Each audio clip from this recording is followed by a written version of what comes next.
Hello, everyone, and welcome back to our English Learning Podcast. I'm Emma, and today we're going to talk about something very useful and very everyday: how to describe people physically. This is something you do all the time when you talk about friends, family, or even people you see in the street. Hi everyone, I'm Jack. Yes, physical description is a great topic because it helps you communicate clearly and feel more confident in English. You don't need difficult words. With simple vocabulary and clear structure, you can describe almost anyone. Exactly, Jack. And remember, listeners, you don't need to speak fast. It's better to speak slowly and clearly. Today, we will model that for you. We'll explain common words, give examples, and repeat ideas in a natural way. Let's start with something very basic: height. When we describe height, we usually use words like tall, short, or medium height. For example, you can say, she is tall, or he is short. These are very common and very useful. Yes, and if you want to be a bit more specific, you can say very tall or quite short. For example, my brother is very tall or my cousin is quite short. You don't need exact numbers in daily conversation. That's right. And after height, many people talk about body build. This means the general shape of the body. Common words are slim, thin, average build, or strong. For example, she has a slim build sounds very natural. I like to remind students that these words are neutral. They are not good or bad, they are just descriptions. Saying he has an average build is polite and normal in English. Now let's move to hair because hair is something people notice quickly. We often talk about hair color first. Common colors are black, brown, blonde, and red. You can say, she has long brown hair. Yes, and notice the structure there. We usually say has plus the hair description.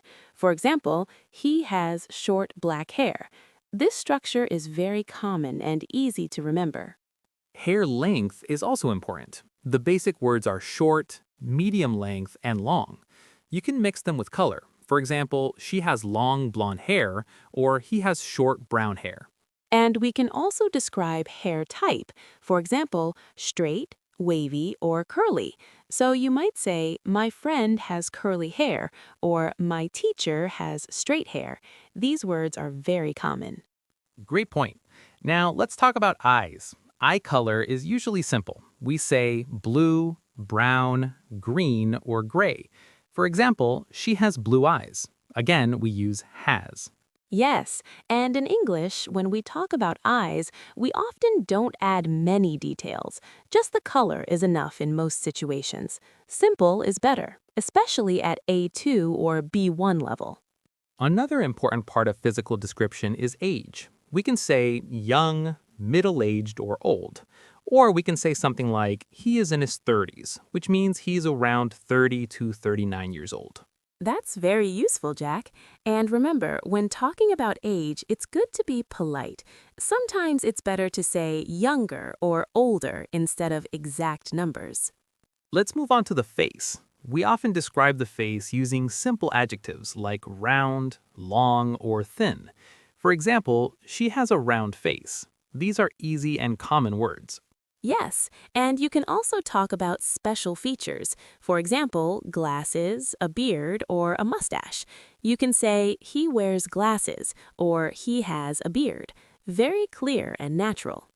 Glasses are very easy to describe because the verb wear is used.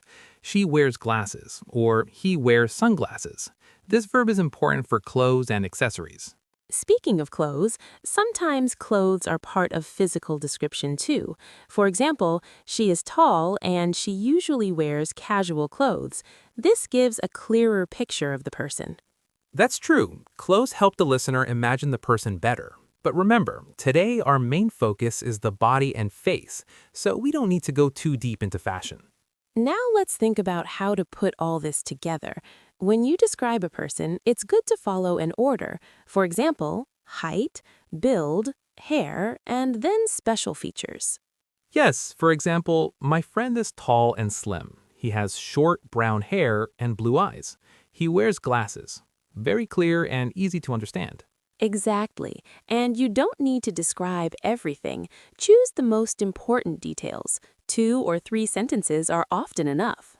Another tip is to use linking words like and or also. For example, she is short and she has curly hair. She also has green eyes. This makes your speech smoother. That's a great tip. Linking words help your English sound more fluent, even if your vocabulary is simple. Let's do another example together. Imagine a teacher. You could say, my teacher is medium height and has an average build. She has long, dark hair and wears glasses. Very clear. Yes, and notice how calm and neutral that description is. We are not judging, just describing. This is very important in English communication. Now, Emma, what about describing yourself? This is something many students need to do in class or exams. Good question. You can say, I am medium height and slim. I have long brown hair and brown eyes. Simple, honest, and correct. And if you don't know a word, that's okay. Use what you know. Simple English is good English. Absolutely. Confidence is more important than perfect vocabulary. People will understand you. Another common situation is describing someone so another person can recognize them. In that case, focus on clear details. For example, he is tall, has very short hair, and wears glasses. That helps a lot if someone is looking for that person. Exactly. Clear and practical English is always the goal. Before we finish, let's remind listeners to practice. Look at people around you and describe them in your head using simple sentences. Yes, or you can describe a person from a movie or a photo. Practice makes you feel more comfortable with these words. And remember, there is no rush. Speak slowly, think about your words, and enjoy learning. That's a perfect message to end on. Physical description is a great way to build your English step by step. Thank you for listening today. We hope this episode helped you feel more confident describing people in English. See you next time, and keep practicing your English every day.